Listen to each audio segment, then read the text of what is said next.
Welcome to the 15th episode of Global Heat Map. This is an initiative by USI of India where we take you through important international and strategic issues of last week to update all the candidates appearing for any competitive exam anywhere. In today's episode, we are going to analyze Taliban-Pakistan confrontation. China once again disturbs relations with India. We will talk about it. Justin Trudeau has resigned. Many factors, analyze that. Russia-Ukraine war, certain new dimensions have appeared. There is a radicalization in United States of America. We will talk about it. Developments have taken place in Bangladesh in terms of their relationship with Pakistan. Israel-Hamas war, we are still looking at the ceasefire between Israel and Hamas. Maldives seems to be improving relations with India, and we will also talk about India's SPADEX mission.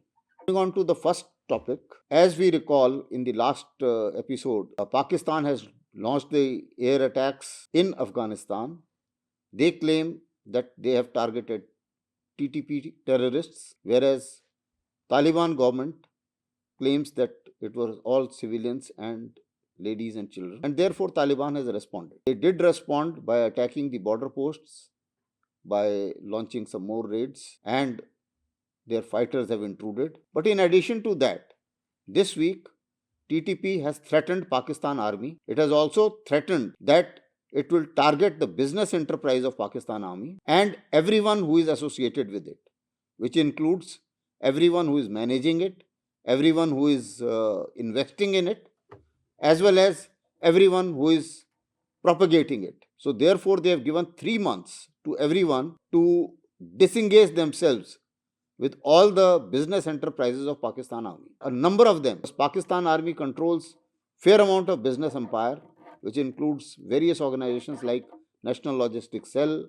Frontier Works Organization, Fauji Foundation, and so on and so forth. Basically, Pakistan army is the largest landholder after the government of Pakistan and also handles a business enterprises worth $100 billion, which is an amount quite surprising for any army to handle as far as the business is concerned. Last year has been bad for Pakistan army. More than 700 security personnel have been killed. And not only the TTP, even PTI is also campaigning to say that all the military enterprises of Pakistan army should be boycotted. And surprisingly, Indian statement also to some extent sides with Taliban in a manner that India has expressed concerns over casualties of the civilians, and it has also said Pakistan is in a habit of blaming the neighbors for misorganization and troubles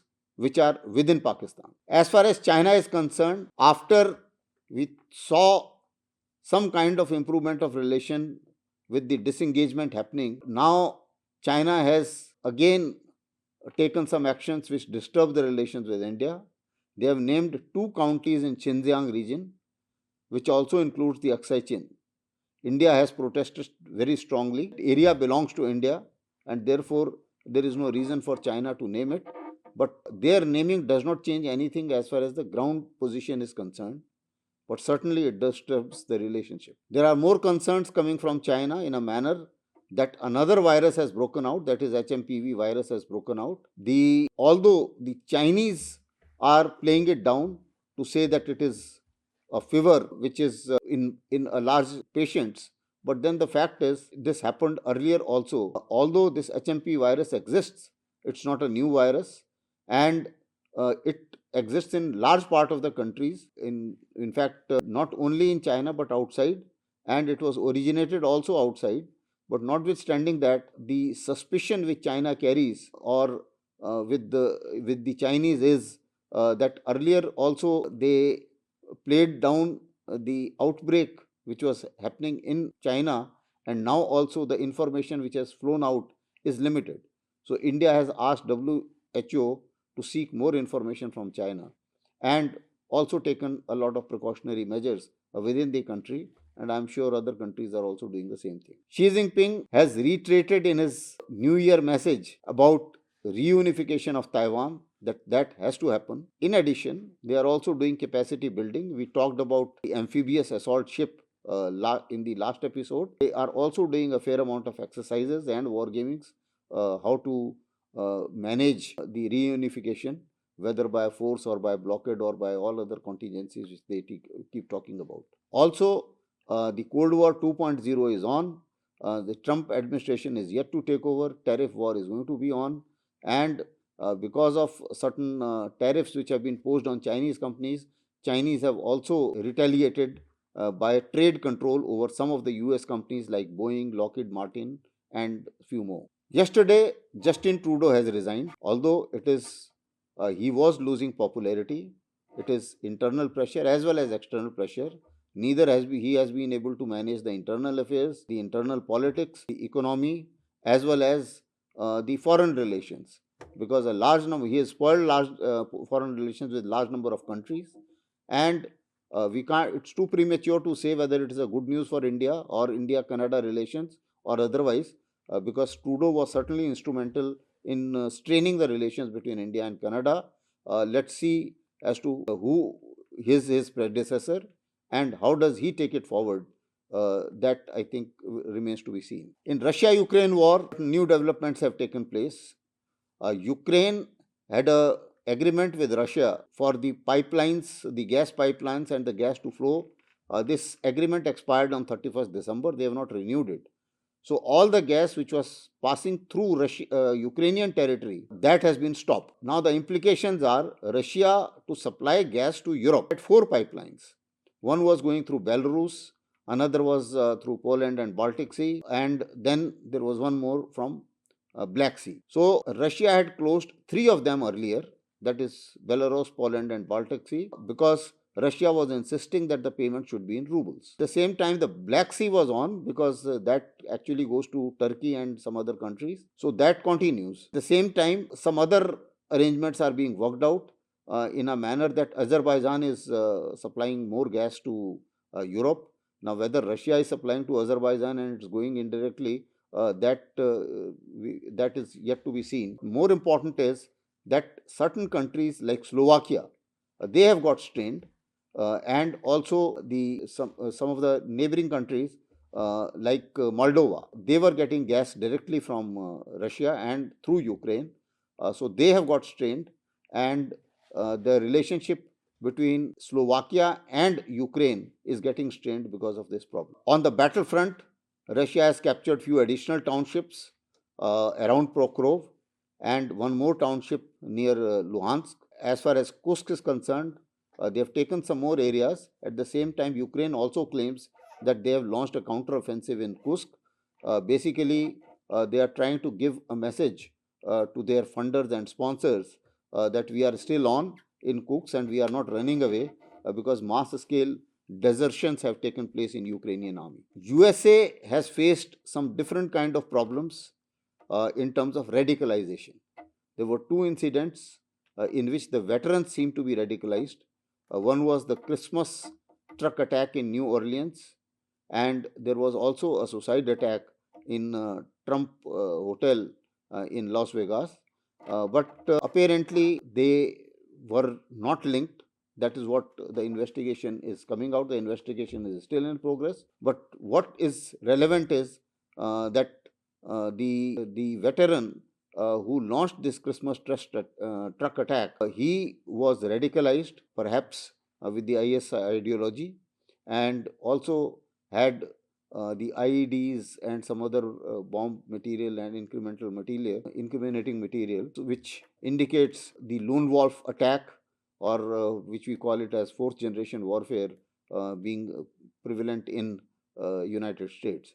So I think United States security agencies will have to perhaps go deeper into these kinds of activities, because there have been number of them and they seem to be not interconnected but may well be interconnected. There are certain developments in Bangladesh. They are trying to reset their relationship with Pakistan. The foreign minister Iskandar is about to visit Bangladesh and calling them younger brother. Apparently Bangladesh has forgotten all the atrocities which Pakistan army did on them in 1971, and apparently with the kind of radicalized illegal government in Bangladesh, they are also trying to erase the history.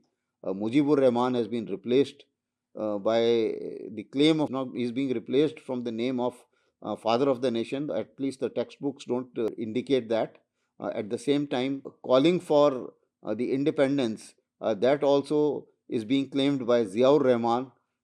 That is what their history books are saying. As far as this illegal or illegitimate government is concerned, which has been planted by the foreign powers as well as the mob in Bangladesh, it seems to be quite keen to continue for a little longer, because Yunus is saying that no elections before December 25, or maybe maybe 20, mid 26.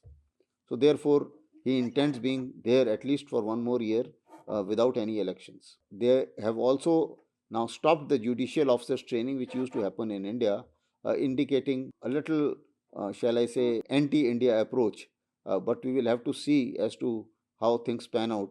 Although their advisor, who looks after the foreign affairs, says that we want have to have good relations with India, and along with the good relations, we will pursue the extradition request for Sheikh Hasina. That is what perhaps we will have to see as we go along. In Israel-Hamas war, again, between Israel and Hamas, a common point is not being reached. Although Hamas has said that they have given the name of 32 hostages who could be relieved in the first phase of the ceasefire. Israel and Hamas both are blaming each other. The ceasefire is not fructifying, but Blinken seems to be hopeful. Let's see how it pans out in the next few days. Maldives seems to be making efforts to improve relations with India. Their foreign minister was in India, and he was talking all soothing tone and tick boxing all the requirements between the neighborly relations, appreciating India for all the efforts and infrastructure development. There was also an effort by Washington Post magazine to malign India, and publishing some news to say to suggest that the opposition in Maldives was trying to approach India to get some money for impeachment of President Moizu, which was actually a fake news and has been called out not only by India but by Maldives as well as the opposition of Maldives. So I think that confusion doesn't found any takers in India or Maldives. India has launched a SpaceX mission. It's a new technology. India is the fourth country. If it succeeds, maybe in next 3-4 days, all stages should be complete. The initial stages have succeeded so far. It is basically a satellite docking technology, which is essential as we go along for future space missions.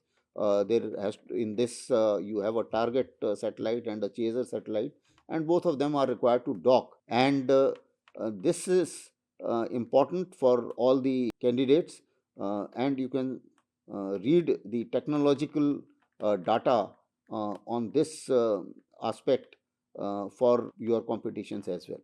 So these were the important things which happened this week. See you again next week with more information which of the next week. Thank you.